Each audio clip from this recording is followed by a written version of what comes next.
Welcome to SharkBaby, where we present news that hits harder than Serena Williams on Smack. I'm ambiguously ethnic reporter Nagin Farsad. And I'm egocentric newshound Lee Camp. So wipe that smirk off your face. And put on your high heel shoes. Because you have to be at least this tall to ride these headlines. First up, political unrest in Fishbowl Castle ends in regime change. The water of Stacey Riley's fishbowl ran red with the blood of a military coup Monday. According to witnesses, 4 beta fish stormed the castle. The only surviving archer fish says he and his men should have known the one beta fish calling for the drawbridge to be lowered was a diversion because, quote, who needs a bridge when the entire castle's underwater? Most of us just enter through the fucking window anyway. Also coming up later, breaking celebrity news. But before that, 93% of pennies now only used to buy ugly looks from the homeless. A report from the U.S. Treasury today could give fuel to those who say the penny is obsolete. The report shows that a penny alone can only buy 2 things in the United States, the most common of which, grumpy grimaces from homeless people. Some of the chic, higher-priced homeless have already upped their ugly looks to a nickel. The only other thing a single penny can purchase is a small feces brown sticker that says "Whoopee" from Jack's Kid Time Palace in Lancaster, Pennsylvania. All other colors cost 3 cents.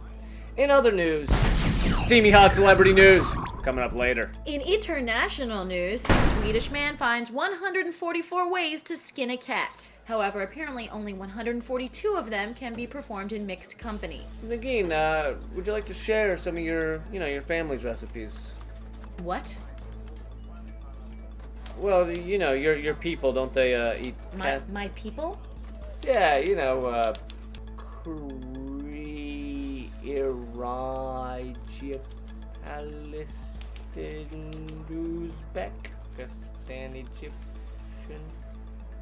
You don't know where I'm from, do you? Your people are so ignorant. My people? Yeah, the dickhead, ass-face, douchebag, pussy heads. Don't know how I feel about that. Moving on, celebrity news that'll make you say, holy shit, to your mother. But before that, intersection of Elm Street and Iroquois Lane now void of elm trees and Indians. Right here in Hartford, the last remaining elm tree on Elm Street was finally knocked down to make way for sidewalk enlargement. The last remaining Iroquois family left the area in 1903 for undetermined reasons, though some believe it was related to the death, disease, and rabid hatred. A statement from the city planner's office read, "Listen, I love trees and engines as much as the next guy, but we had to widen the sidewalks because our townspeople are getting astonishingly obese. They're like land manatees. But the new sidewalk will be like a land manatee superhighway." Unquote. Some residents are nervous about similar developments taking place at the intersection of Black People Road and Jew Boulevard. Now, I actually don't know if clearing out Jew Boulevard is such a bad idea. I mean, I'm not trying to insult you, I'm just saying, we don't need that many accountants. It's a good point. Coming up, wet, dripping celebrity news. But before that, in local news, couples' hatred for each other manifested through subtle change in apartment temperature. Barrett Medgers and Carmen Anderson have been living together for a year and a half, but recently problems in the relationship have become just barely evident. Medgers prefers the apartment at 65 degrees, whereas Anderson has always liked it at 72. The two continue to act lovingly towards each other despite hating one another. Quick update. Medgers and Anderson will stay together for another 45 years. Following the nearly half a century of practically imperceptible fighting, Anderson will stab Medgers 37 times and then eat his remains with the thermostat at a balmy 74 degrees. And in huge celebrity news, just kidding, we'll tell you later. And next, inmate with food blog gives last meal only 2 stars.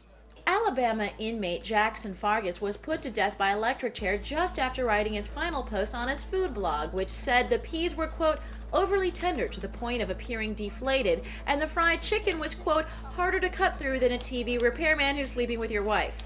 About the mashed potatoes, he wrote, quote, I only hope they cook me better than they did the potatoes. Nothing worse than an undercooked convict. And in the tremendous celebrity news we've been promising you, Oprah, Brittany, Brittany Brangelina, Brittany Anna Nicole, Prince William. No! Yeah! No! Yeah!